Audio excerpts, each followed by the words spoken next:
Well, good evening, everyone. I think we're okay. Seems like the lock-in for the adults is a little crazier than the lock-in for the kids so far. So thanks for playing. We truly, truly appreciate it. I'm Natasha Adams. I'm the superintendent of West Clermont. And on behalf of our Board of Education, I just want to welcome you to tonight's event.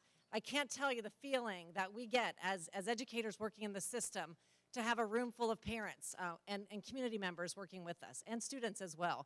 It's very encouraging, and it really gives us the motivation and the hope to keep putting up the good fight every day. So I know it's a beautiful day outside and you could be doing a million things, and we are so grateful that you're here with us. This evening I want you to welcome Michelle Delaney. She's here. I see her in pink somewhere. So, oh, here she is. Michelle Delaney is making all the noise over here in the corner. She is our board president, and just want to make sure that you get a chance to say hello to her tonight as you're here. And on behalf of all the board members who couldn't be here, again, we are just so grateful for your presence. Since February of last year, we have truly amplified our efforts to listen to our community, to engage with our community, and make sure that all stakeholders are involved in making the plans for a bright future for West Clermont. And we are looking forward to continuing our efforts. Like, this isn't really where we stop. We will continue to listen, put some things in place, listen some more, and keep working on this, because there are going to be some things that are low-hanging fruit that we're able to act on immediately. Some things will take longer planning, bigger efforts, and possible finances. What we were able to do after a year of listening, we started this in February of 2022, we were really able to affirm that these were truly the 5 biggest topics for the school system. Topping the survey, we always found that student well-being and staff well-being and safety as a top priority. Very close second, educational programming. And then the other 3, purpose and design of a school district, and we'll talk more about what that exactly means here a little bit later. Transportation and facilities. And so what we're going to do as part of tonight's exercise is to take our conversation deeper. We talked very broadly last year in the 5 categories. Now we want to put students at the center. And we want to ask ourselves, what is it really going to take? If we're going to take our students from where they are today to reach those portrait of a graduate outcomes that we want to see all of our kids acquire, what has to be in place? And so we want to listen to you, we want to learn and continue to talk about how can we stay on the rise as a district and not step backwards. And part of that is all of us really understanding what does it take to ensure that the graduates from West Clermont are future ready. It's really difficult to think about the kids that are walking around Amelia Elementary today and in the middle school and high school are going to have likely 15 jobs in their career. It's hard for us to imagine that. And so that puts the skill of needing to be adaptable and to be able to learn how to learn and change as truly a top need for all of our students, not just some of our students. And preparing students for jobs that we don't even know exactly what they are today puts a big challenge on educators to say, okay, what should we spend time doing if there are so many unknowns out there? And many of you are probably asking, as you are out in your workplace or going to restaurants around here, like, where did all the people go? There is truly, in America, a human drought. We are seeing that literally there's not enough people to fill the amount of jobs that exist in our world today. And by 2025, 85 million jobs will be obsolete. They will not be needed any longer. And then there will be 97 million jobs that will be created. And in those 97 million jobs, we'll expect new skills, new abilities, new mindsets out of people. We're going to see the use of AI continue to explode. It's going to change how we work, how we live, and how we play. And by the summer, the way we Google search will never, ever be the same. Because what we are doing is we are moving clearly from the information age to what we call the exploration age. The experience age. And this age is driven by a combination of lots of technological advancements, as you know, artificial intelligence, chatbots, social messaging, the Internet of Things, and the advancements of mobile connectivity. And as we try to wrap our brain around the jobs that our students will be doing in the future and the kinds of experiences that they might need to have, it's really hard for us because we've been ingrained in a system for over 100 years of what we think school should be. And it's hard to imagine what the future classroom might need to look like. But that's one of the things that we're here to do, is to try to understand that together.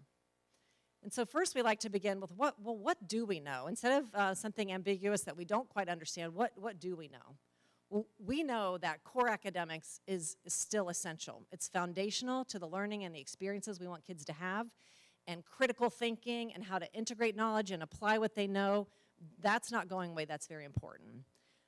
But what we will say is that it's not enough. Elementary school mostly focuses on these core subjects, and we tend to build on it in middle school and high school.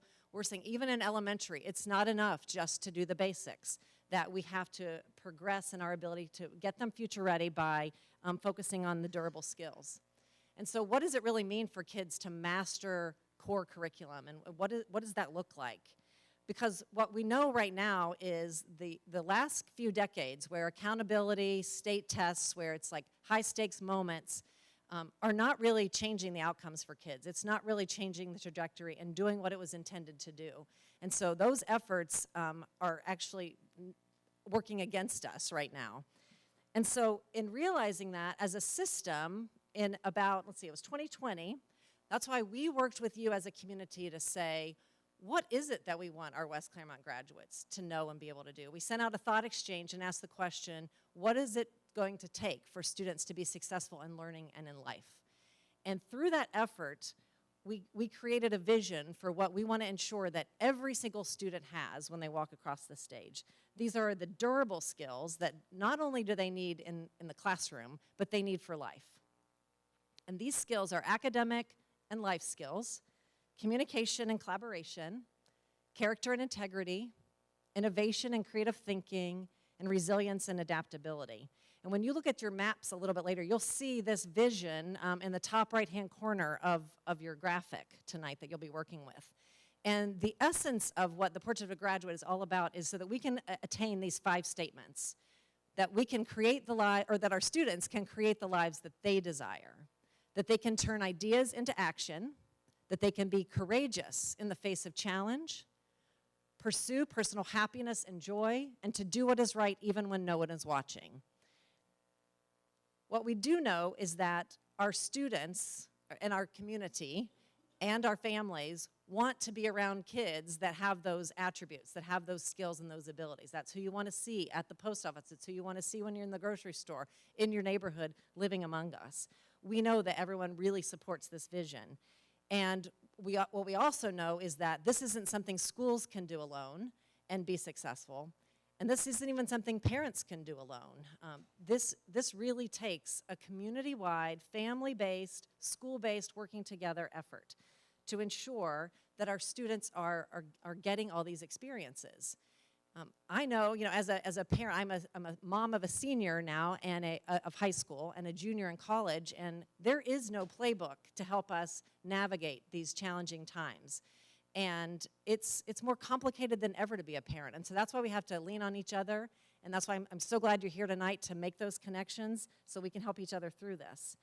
As we continue to, in our community, deal with workforce shortages and supply chain issues, and we see people's attention spans getting shorter and shorter and shorter, and their fuse of happiness versus anger is also shorter and shorter and shorter, we have to know that how our society is evolving truly is impacting our students.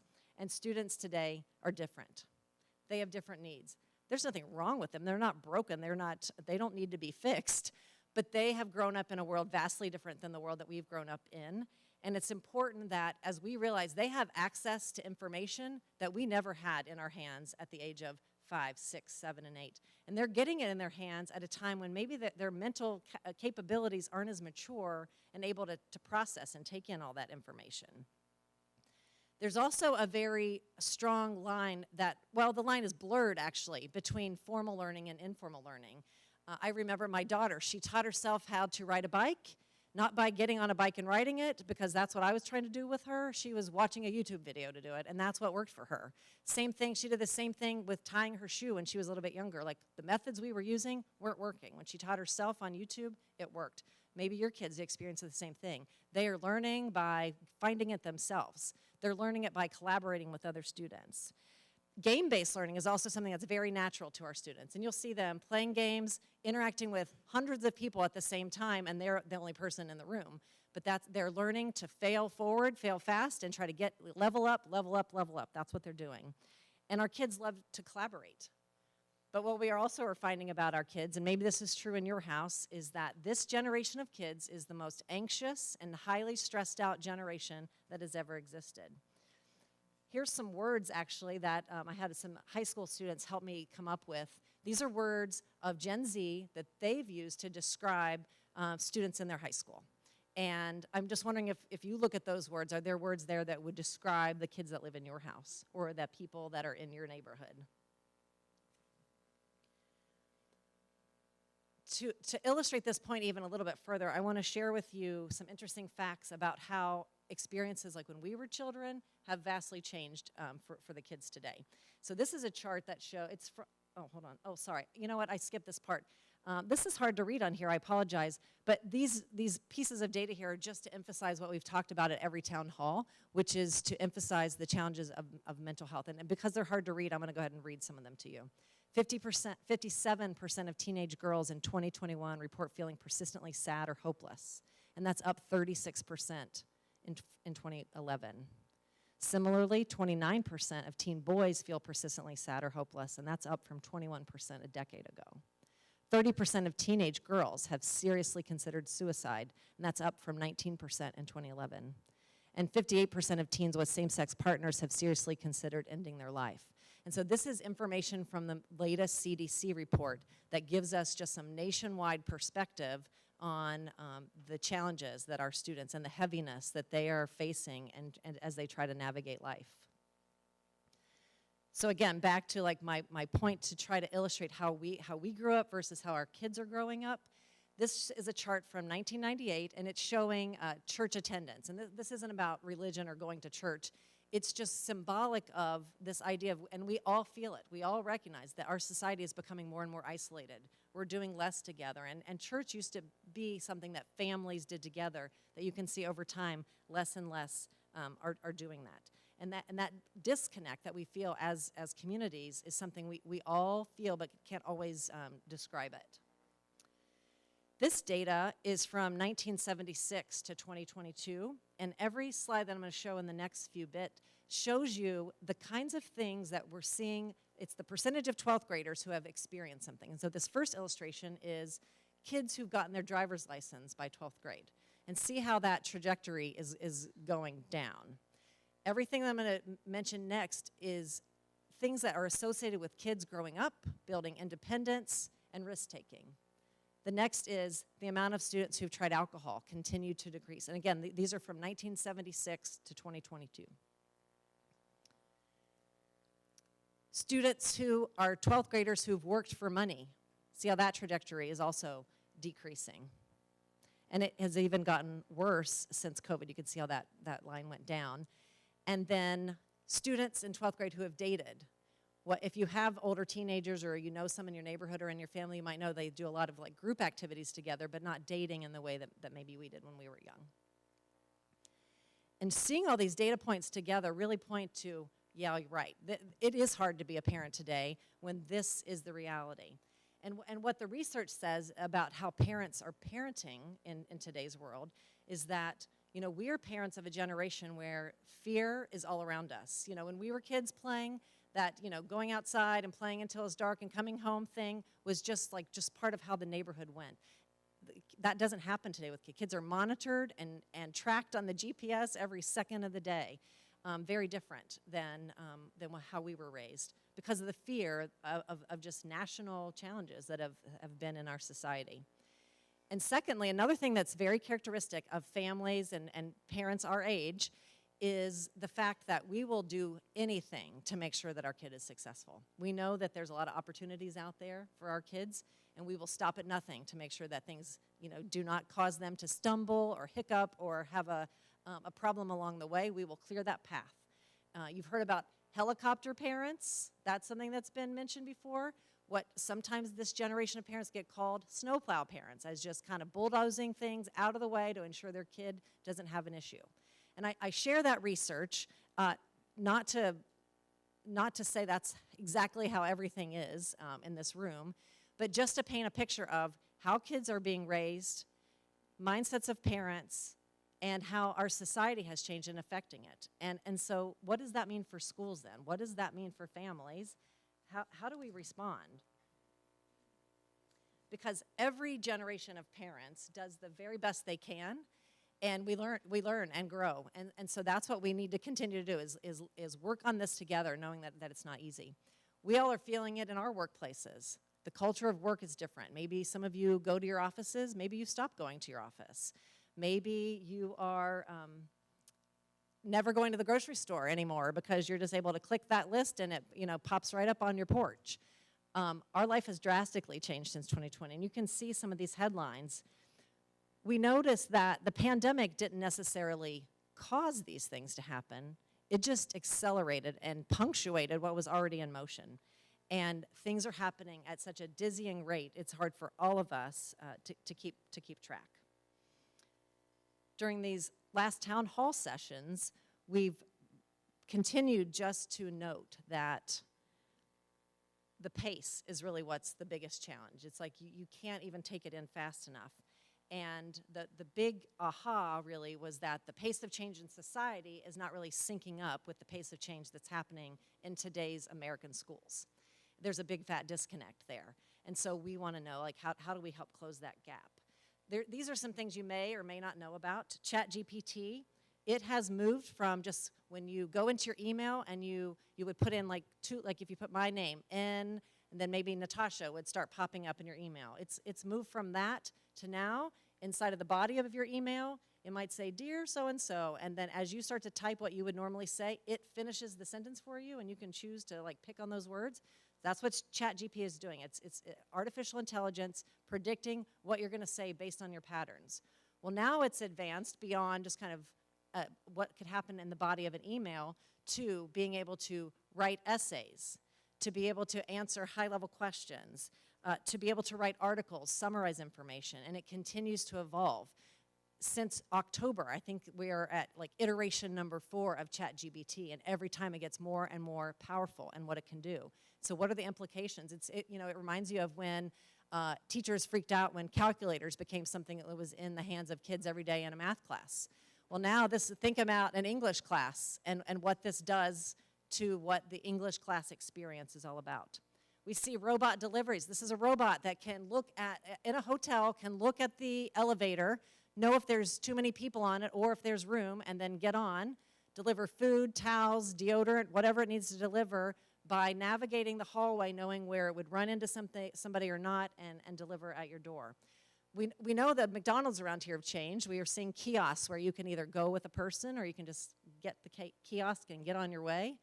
Well, it's evolving. There are McDonald's in the nation that have no people in them, or sorry, few people, like 2 or 3 people running the entire McDonald's operation. Bitcoins, NFTs, and the metasphere, Internet 3.0, these are all words I barely even understand what they mean, are words that are impacting our kids, their lives, and what's to come. And these are things that maybe you know a lot about. Maybe you know a lot about driverless cars and driverless big rigs, or working in the Nike Land Roblox. Maybe you know about all that. Or maybe this is all brand new to you. What's important to us is not to say you have to know about all this stuff, but it's like, what do we need to understand about it as it applies to our kids? How do we keep them safe? And how do we impact their educational experience? Because ultimately, we want every kid to graduate from West Clermont schools with a competitive advantage. We want the experience that they have from elementary all the way up through high school to be something special and unique that makes them stand out above the rest. And so to do that, I think it's important that we take a pause here, take a moment to kind of understand, well, how are we performing? Where are we? We know we've all been through a lot together. how's it shaking out? What is it looking like? So what I'll take you down is just a little journey of data. As you know, our classrooms are set up in age cohort models. If you're in 6 years old, you go in this room. If you're 7 years old, you go in this room. If you're 8, you go in this room. There's typically one single teacher leading the instruction of that classroom. And usually subjects are taught subject by subject, bell by bell. That's how it works. And although technology has been introduced into the classroom to enhance the learning experience, there's still a lot for us to learn and understand to be able to maximize its use and to keep up with this ever-changing world that we're seeing beyond the walls of the classroom to make the learning relevant and engaging for kids. And what we find in West Clermont with some Gallup poll data that we've taken recently, this is perception data that students in the middle school have taken. I think there might be some high school data in here too. It's just the most recent we have. Some of our students are engaged and some are not. We have a middle range score of 3.87. And this middle of the road score lets us know that as educators, I mean, it's frustrating because it's like, oh my gosh, we've never worked harder in our life. We're like standing on our head to try to compete with the phone, compete with the distractions, compete with YouTube, compete. And we've never worked harder to try to engage and make things relevant. But there continues to be a disconnect. I know that we are making progress. I mean, we are truly, with some of the programming that we're doing and some of the pedagogy, which are strategies that teachers are using, we are getting better. But is it enough, fast enough? And I certainly know that we can get better. What I have for you here are just a few data points, and you will have these later when you get into your exercise. You'll be able to manipulate these and be able to look at them a little longer. But I think it's important just to kind of know the journey through West Clermont, starting with the kindergarten staff or students. What's important to note is that when you come into West Clermont as a kindergartner, the statistics have been 45% of you are ready and the rest are not. And so that gives us a steep climb from the minute students walk in the door and a gap that we have to close that is increasingly more and more challenging. In the benchmark years of 3rd grade, 5th grade, and 8th grade, which I'll show you here, we are certainly seeing progress. You can see like where we were in 2022. You can see our current number based on our mid-year assessments, and then you can see that our goal is to be 80 or higher. So we are improving, we are stepping up, but we still have a long way to go in closing that gap. And you'll especially see challenges in 5th grade when you think about those are the babies that were here during COVID learning how to read under the most interesting conditions ever in life. And so they are seeing more challenges. And what you see that happens at the 5th grade is you start to move from that real concrete learning to more abstract, and that comes up in the testing a lot. For our 8th grade data, we're also seeing huge improvements, but we've got a long journey to go. What we do find in the data is that more and more when you can provide opportunities in middle school for students to get high school graduation credit, their ability to stay on track to graduate is much higher than everyone else's. And so we wanted to note that as an important goal of ours in the future, is to get as many high school credits under their belt before they're going into high school to boost their trajectory in graduating successfully. Our graduation goal is 92.2%. Our goal obviously is that we want 100% of our students to graduate on time. And then there's 2 other data points here that are important to note right now, as they've been extremely challenging through these last couple years. Bottom line with attendance is that there are too many students are absent too many days. When you look out in your classroom and we're finding a third of your class isn't there on Monday, and then another third is gone on Tuesday, another third is gone on Wednesday, it's very hard to like keep everybody up to speed, keep everything on target. And that's what we're finding, is that we have attendance rates in the primary grades that rival the kind of attendance you would see at the junior and senior year, which is unheard of in schools, that elementary data on attendance is just as bad as high school data. And so this is something that we are working very hard to understand the why and to mitigate those barriers that keep kids from coming to school.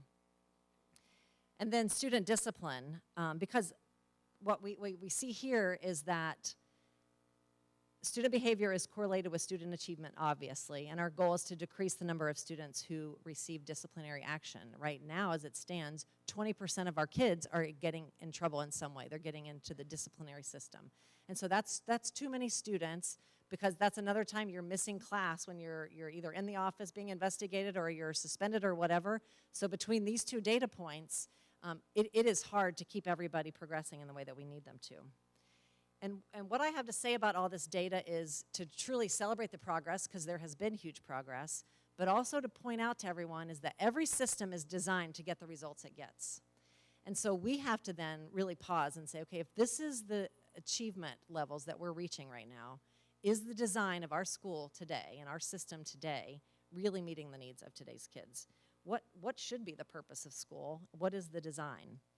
Because we all know, just from looking at these pictures, the then and now, of schools being designed for a different era and a different purpose. And in American education, we really have been slow to change. And so what is the purpose of schools? I'm going to say all the choices, and I'm going to ask you to raise your hands. Do you think in West Clermont that we are preparing kids really well for college? Do you think we're preparing really well for career? Or do you think we're preparing really well for both? So I'm going to now ask you to raise your hands. How many of you think we are really preparing, and we're positioned to prepare kids very well for college? Raise your hand. Raise your hand if you think we're really positioned well to prepare kids for career. Raise your hand. Now raise your hand if you think we're poised and prepared to prepare for both college and career. Some people just don't know. So it makes you scratch your head like, so what are we positioned to do if we aren't doing those things? So this is part of what the conversation tonight is about. I know you're thinking it's a trick question. It's really not. What I want to show you is some data. This is national data, but the West Clermont data really kind of falls in line with it. And it shows you, well, how are we doing then on that career, college, preparation thing? So this is a typical 9th grade cohort across the nation. This data is from 2018, so we would assume that this data is probably worse today. And this is what we find. 1/5 fail to complete high school on time. 1/5 graduate high school but do not proceed to college. 1/5 enroll in college but drop out. 1/5 complete college but fail to find a job requiring the degrees that they earned. And 1/5 travel successfully through high school to college to the career pipeline.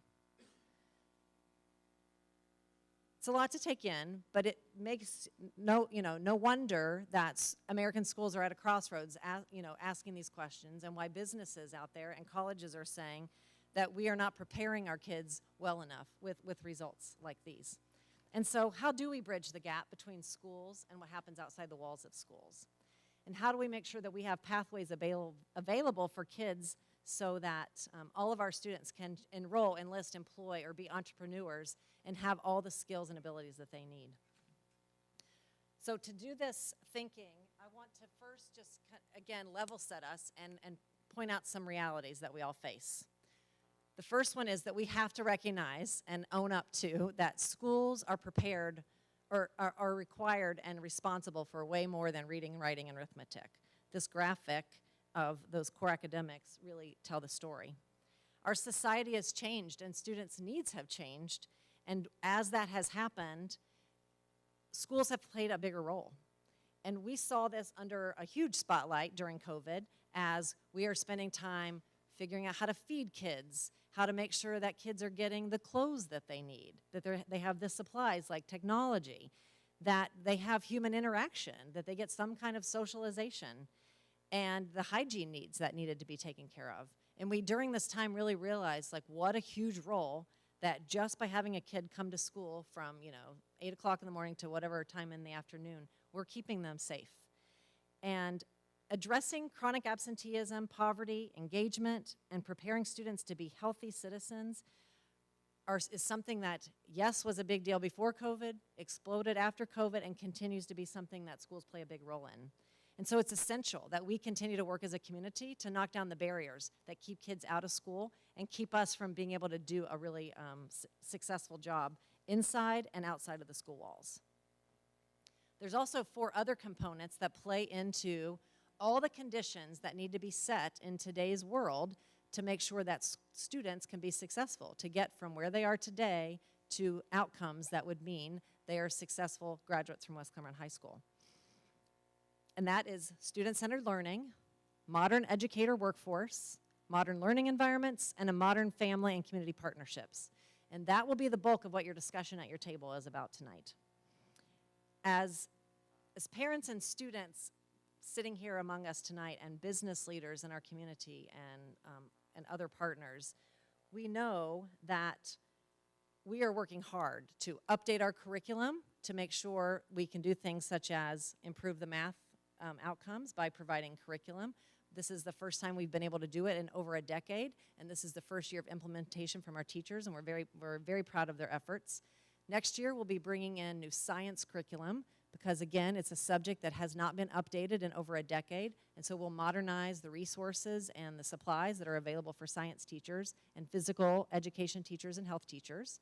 And then the following year, we'll be bringing in new English language arts curriculum that will bring additional resources to our schools. Because that's what we're finding is that we are still not meeting the needs, some of the basic needs of what should be happening in the classroom.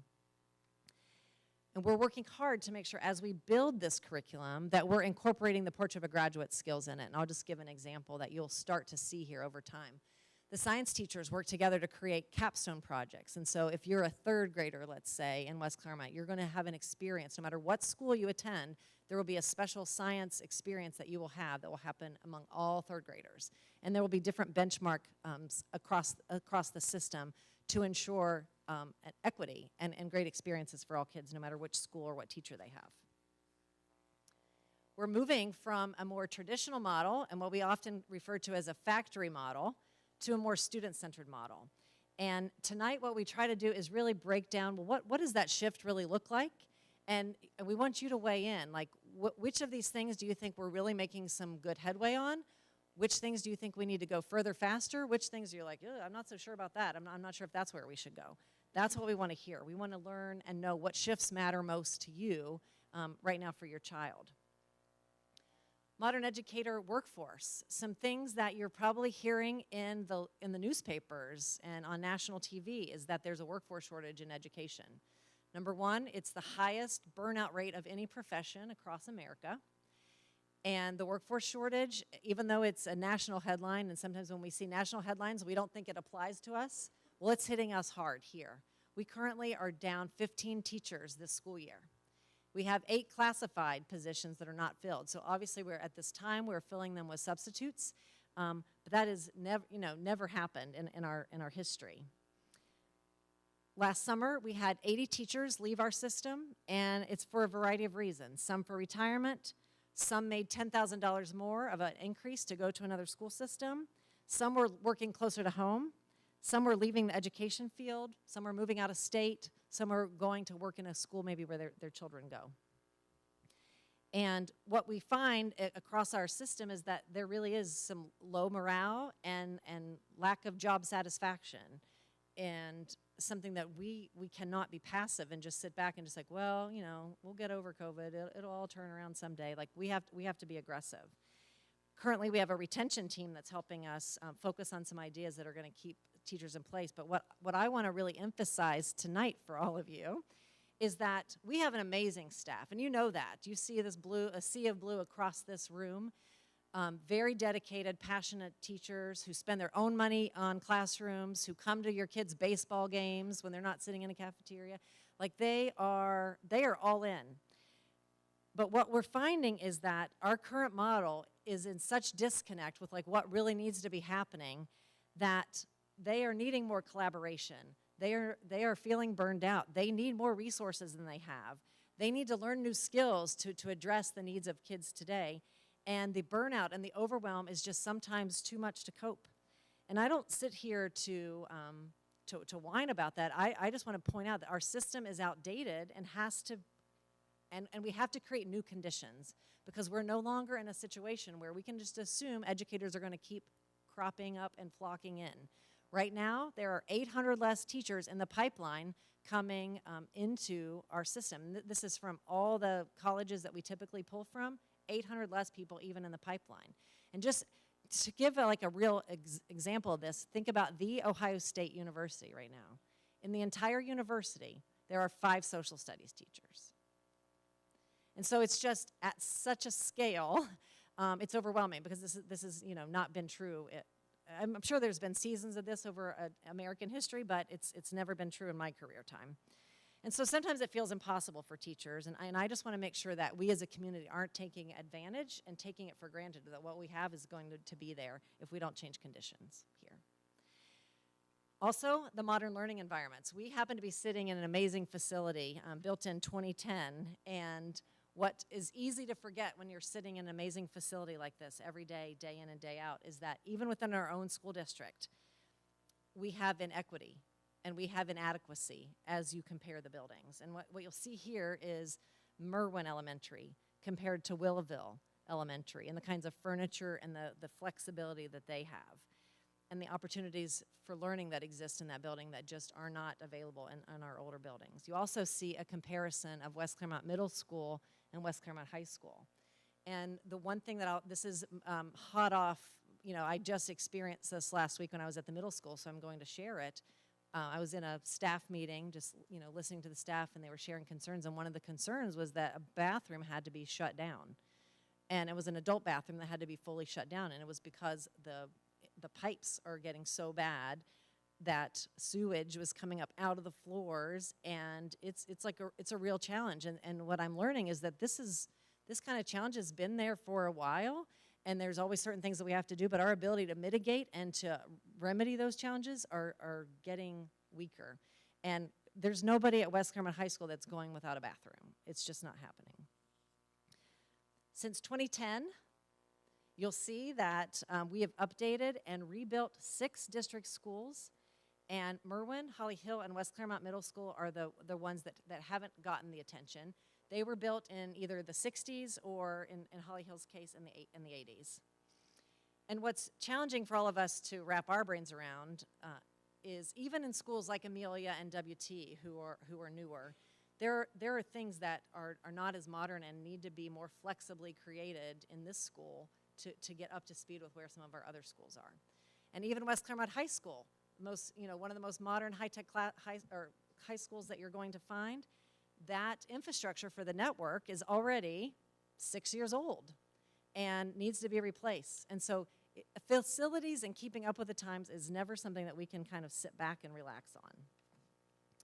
You'll see here, and this is a chart that we'll be updating. You'll see an updated version of this at the May board meeting when we review our 5-year forecast. So it's coming. So these numbers are, they're better than what these show you. But the big takeaway that I want you to see is the red. And the red shows that our capacity, our ability to have enough space in the classrooms to accommodate the number of kids that are enrolling in our schools is starting to be really crunched.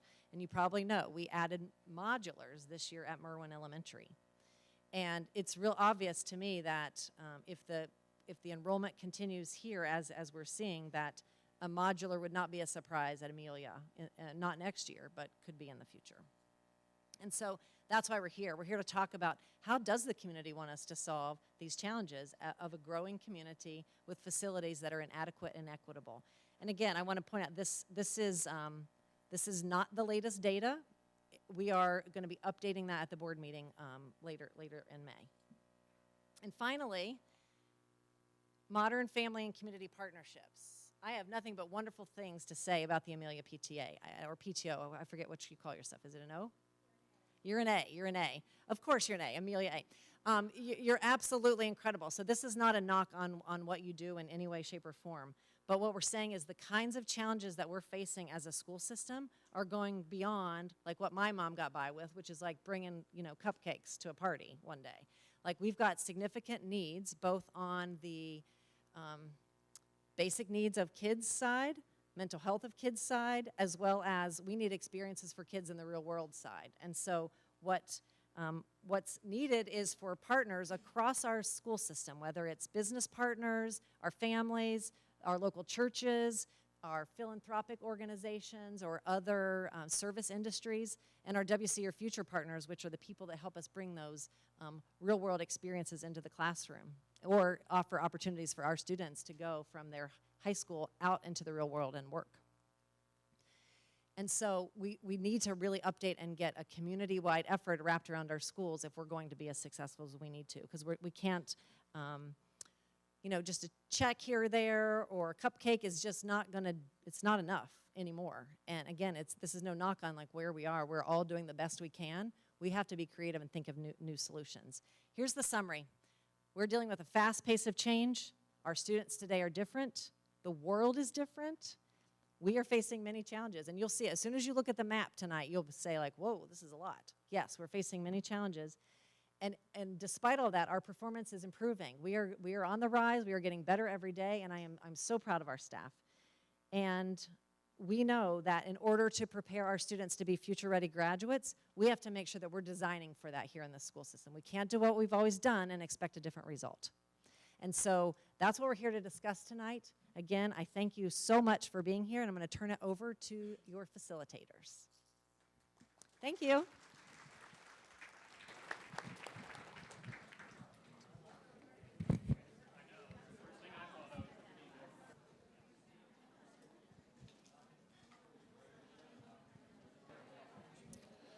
All right, we're going to get started. Facilitators, please start with making sure everyone introduces themselves to one another. We're going to all stand up. This will be an interactive activity today. We're going to stand up for the first activity as we look at the maps. Facilitators, please make sure you have a note taker.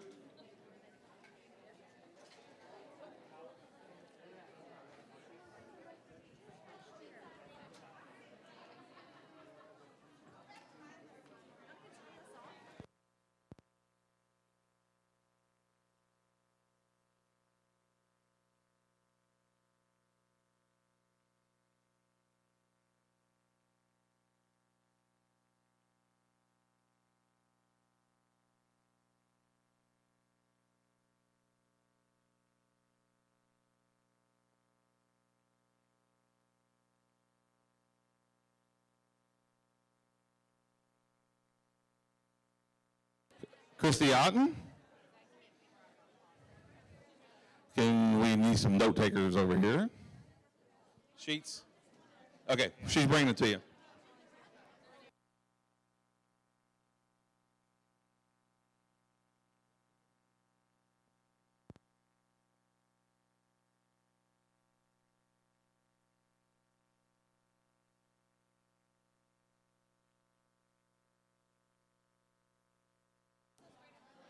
Andy.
Getting down to about 2 minutes for section A. Hopefully you're moving through those questions. We got about 2 minutes left on section A.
All right, we're going to be moving on to section B. This will be 15 minutes.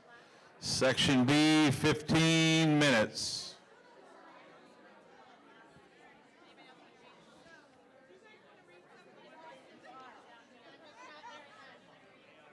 Who's the math guy over here? So I've got 15.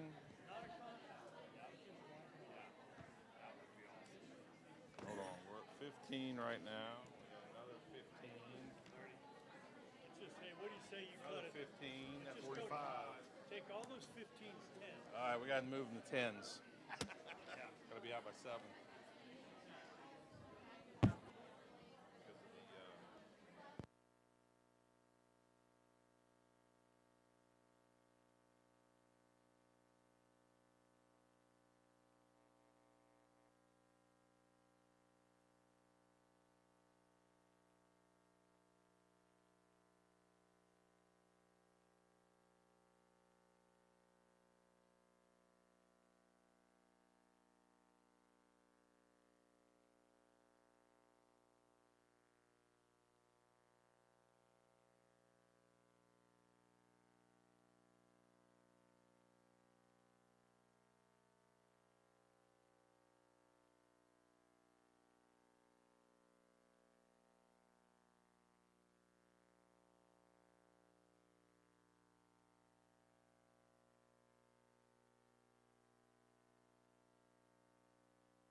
Check.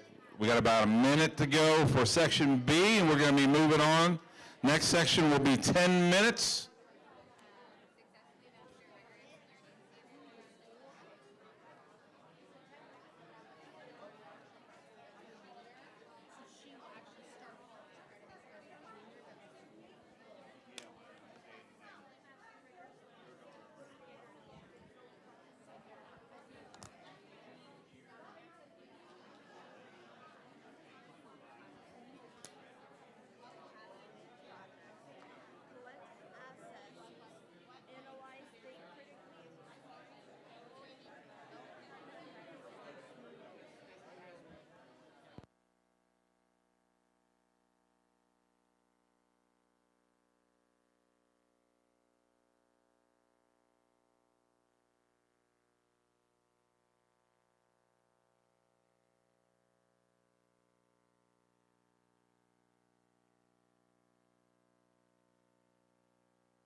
All right, we're moving on. Next section, please. Section C.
We've got about 2 minutes left for section C.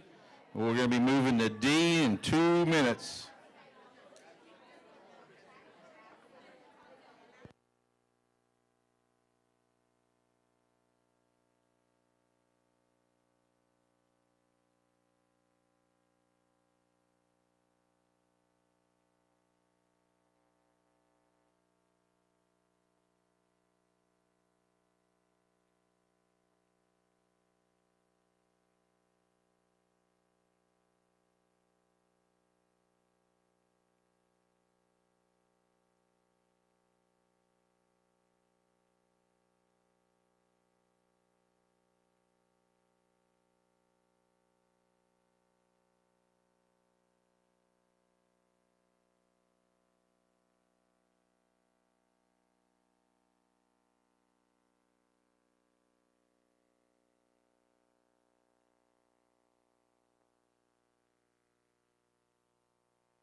All right, we're moving on. We're in section D right now. Facilitators, we've got to get through D and E in 15 minutes. 9 minutes are on right now. Really pushing you today. These are the most important sections. This is feedback. We need this.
All right, we're going to move into the last section.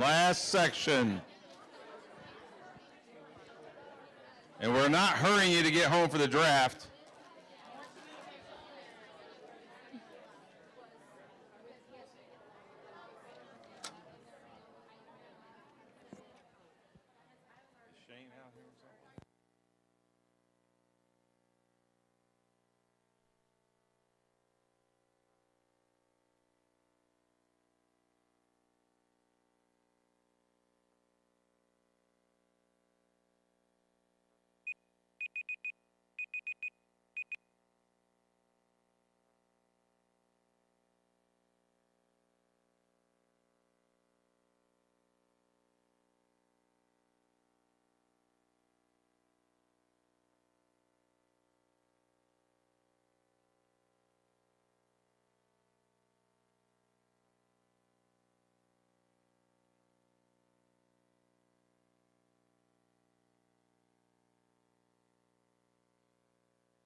We are in the last section. We've extended a few minutes so the kids aren't going anywhere.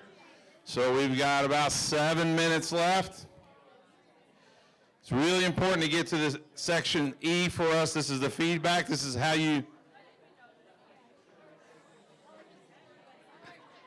There's a baby. I have to be quiet.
If you haven't made it to the Ensuring Successful Journey card, please do so.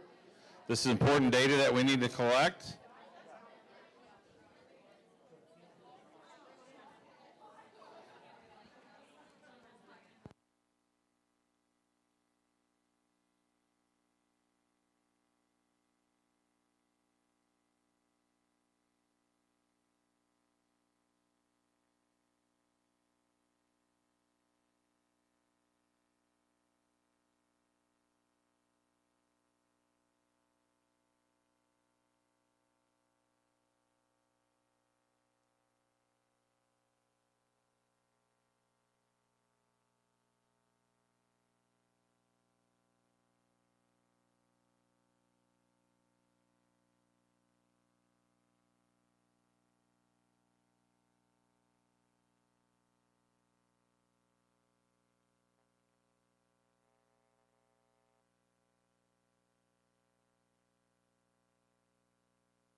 I can see most tables are finishing up on the last activity.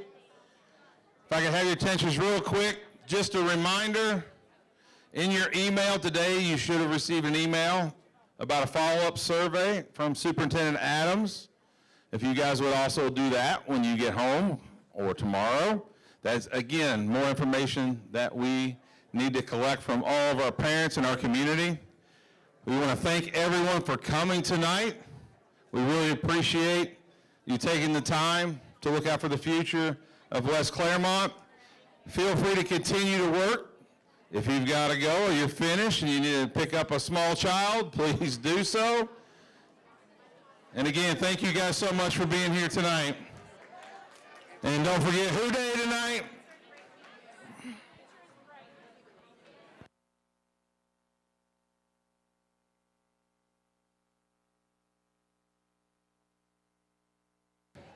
Facilitators, please collect all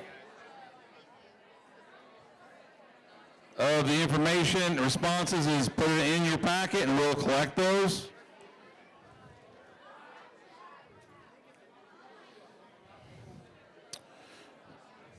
And then facilitators, you guys can bring your maps back to where you got them.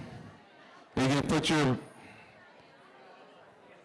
kits on the stage as well. If you want to bring those, that would be great.